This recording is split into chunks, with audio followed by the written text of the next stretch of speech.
Assalamualaikum warahmatullahi wabarakatuh. Alhamdulillah, salatu wassalamu ala rasulillah, amma ba'd. Kaum muslimin yang dirahmati Allah subhanahu wa ta'ala, beredar video seseorang yang memakai baju kebesaran Banser, kemudian mengaku bahwasanya dirinya ini pemimpin sebuah pondok pesantren yang menantang Ustadz Yazid bin Abdul Qadir Jawas, Ustadz Khalid Basalamah, dan Ustadz yang lainnya untuk datang dan berdialog di pondok pesantrennya. Kita simak videonya. Assalamualaikum warahmatullahi wabarakatuh. Shallu ala nabi, Allahumma shalli wa sallim wa barik ala sayyidina Muhammad. Saya Yusuf Al-Mubarak, pimpinan Ponpes PKN Al-Mubarak, Kampung Pasir Angin, Desa Cinaka, Kecamatan Cinaka, Kabupaten Serang. Saya pendukung pengamal Maulid Nabi, pengamal La ilaha illallah, dan pengamal hari 1/7/40 hal. Dan saya pengamal sholawat dan berjanji. Dengan ini saya katakan nih khususnya ke Khalid Basalamah, ke Yazid Jawas, dan ke yang lainnya. Saya menantang Anda untuk berdiskusi tentang paham tadi.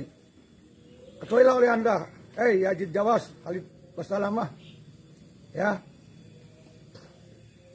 saya salah satunya penyebar maulidan, berjanji, holan, hari wafat 1/7/40 100 dan sebagainya. Dan saya ahli jarah, saya pendukung jarah.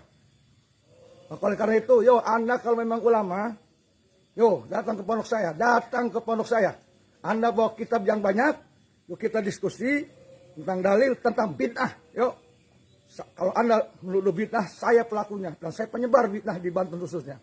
Kita ngadu, diskusi tentang akal, tentang logika juga ya, ngaji dalil akli dan dalil nakli, buat Yazid Jawas, Khalid Basalamah, dan yang lainnya, yang sejenis dengan Anda lah, paham-paham wahebong,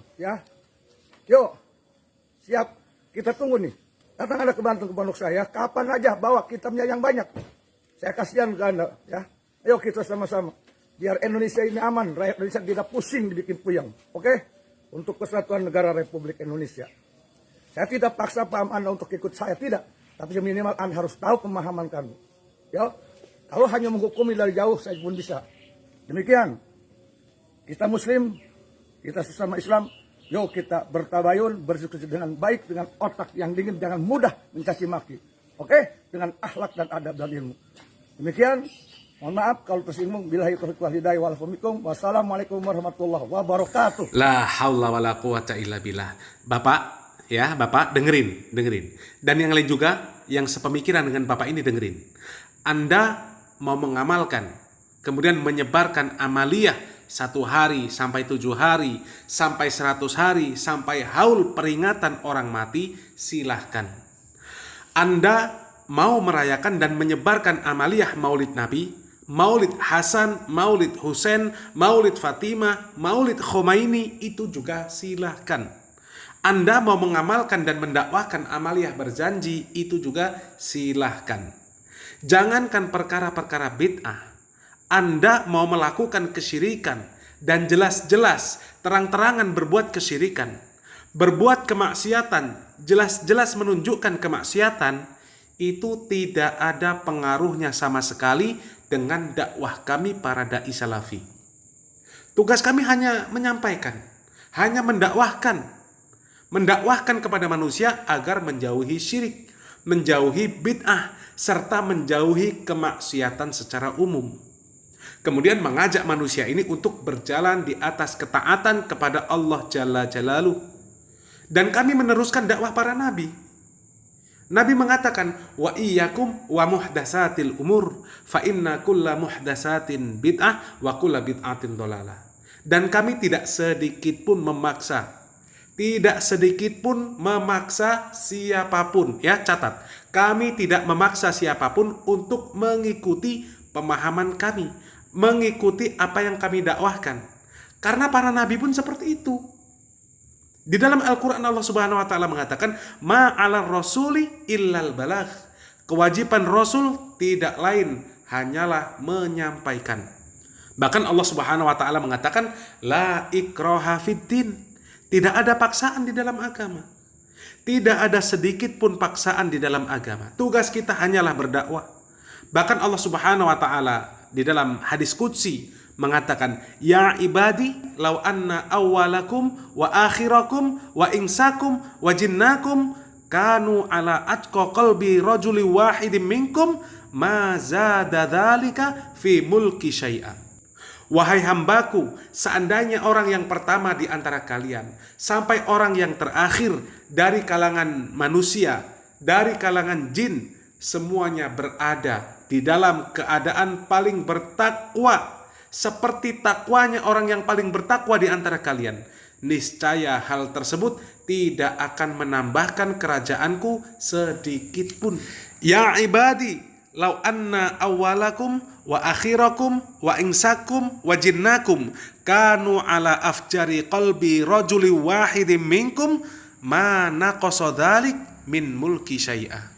Wahai hambaku, seandainya orang yang pertama di antara kalian sampai orang yang terakhir dari kalangan manusia, dari kalangan jin, semuanya berhati jahat seperti jahatnya salah satu orang di antara kalian yang paling jahat, niscaya hal itu tidak akan mengurangi kerajaanku sedikit pun. Jadi Anda mau seperti apapun, tidak akan ada pengaruhnya dengan dakwah. Kalau mau mengajak diskusi, itu diskusi sudah banyak dilakukan oleh orang-orang yang dianggap berilmu tinggi dari kalangan aswajah maupun salafi. Dan akhirnya orang-orang yang mengaku aswajah, mereka mengakui perkara-perkara ibadah yang mereka lakukan itu adalah sebagian adalah perkara bid'ah. Bahkan bid'ah mungkaroh. Bahkan Kiai Said Agil Siraj ini pernah menyebutkan, menjelaskan bahwasanya amaliyah seperti maulid, tabarruk, tawassul dengan orang yang sudah mati, istighosah, itu semuanya amalan yang berasal dari orang-orang Syiah yang kemudian dilestarikan oleh aswaja. Jadi jelas, kalau sudah jelas seperti itu, masih mengajak berdialog, apa yang mau didialogkan? Apa yang mau didiskusikan? Paling ujung-ujungnya kalian akan mengatakan, biarlah ini bid'ah, akan tetapi ini adalah bid'ah hasanah. Hasanah menurut siapa?